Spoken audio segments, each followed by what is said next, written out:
Il aura fait plus de 10 ans à l'étranger, d'abord en exil au Ghana, puis en prison aux Pays-Bas. Totalement libre et acquitté depuis le 31 mars 2021, Charles Blé Goudet devrait fouler le sol ivoirien dans 2 jours, le 26 novembre prochain. En Côte d'Ivoire, ses partisans préparent ce retour. Une semaine après son arrivée, le président du COJEP est attendu à Guibérois, d'où il est originaire. Sur place, on se prépare également pour le retour du fils du pays. Les dirigeants et les chefs de village veulent l'accueillir avec tous les honneurs possibles. Détails avec Pierre Loua et Yannick Efoumi. L'ex-leader des jeunes patriotes Charles Blé Goudet est attendu le 3 novembre prochain à Guibérois, puis à Pogrobouo, son village natal, dans la commune de Guibérois. Cette nouvelle est connue de tous et les affiches l'annoncent aux 4 coins de la commune. Un pagne est même déjà confectionné à l'effigie du fils. Il sera ici le 3 décembre. Et vraiment, ce pagne, et quand il est arrivé, il y en avait assez. Mais aujourd'hui, en tout cas, les gens sont en train de prendre ça comme des petits pains, puisqu'ils ont envie de voir leurs frères. Les préparatifs pour accueillir le fils vont bon train et les rencontres se multiplient, comme ici à la Maison des Rois et Chefs.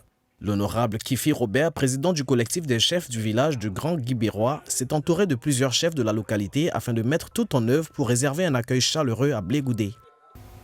Ici à Guibérois, nous sommes tous contents parce que le soleil se lève. Le soleil va se lever bientôt. Donc nous nous préparons, nous sommes déjà prêts même pour l'accueillir. Après 10 minutes de route, nous voici à Pogrobouo, village natal de Blé Goudet. Le chef de la tribu Kpo, Blé Blaise et sa notabilité ainsi que la population sont fin prêts pour recevoir leur fils. De l'autre côté du village, dans la cour familiale, les ouvriers sont à pied d'œuvre pour redonner fière allure au bâtiment principal qui va recevoir l'enfant prodigue. Nous sommes contents d'attendre même déjà qu'il arrive. Depuis qu'il a eu son passeport, ce village n'a cessé de chanter. Simplement le passeport.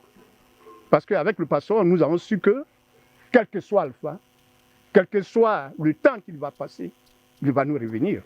Nous allons continuer de prier, nous allons continuer de chanter et on va l'accueillir. Vous voyez, la cour n'était même pas habitée parce que tout le monde était en exil. Il fallait que je revienne pour venir m'installer, pour venir aménager. Voilà, donc c'est ce que vous voyez, c'est ce que nous sommes en train de faire.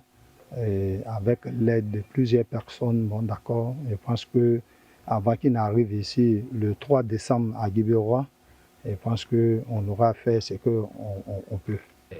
Nous sommes en train de faire mains et pieds pour que cette arrivée, le monde entier sache qu'un fils, un digne fils arrive dans sa maison.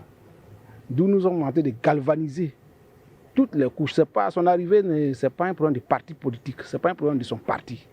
Nous, en tant que comité, nous avons dans le programme l'arrivée de Charles Blé Goudet qui doit faire escale dans le premier village de la commune qui est Bilayo, où il a perdu ses pères, il était absent, un de ses frères et de ses compagnons qui sont décédés dans ce village. Donc il doit d'abord rentrer là. Mais nous sommes en train sur le plan traditionnel, parce que vous savez, au pays BT, quand quelqu'un arrive, il faut chercher les chansonniers pour relever son esprit. En tout cas, dans la connaissance du patois de chez nous ici. Après plusieurs années d'incertitude, sur le retour de Charles Blé Goudet, son arrivée va sûrement apporter un sentiment de grande joie. Pour les populations de cette partie du pays, cela devrait être un moment de cohésion sociale et de paix retrouvée dans la région.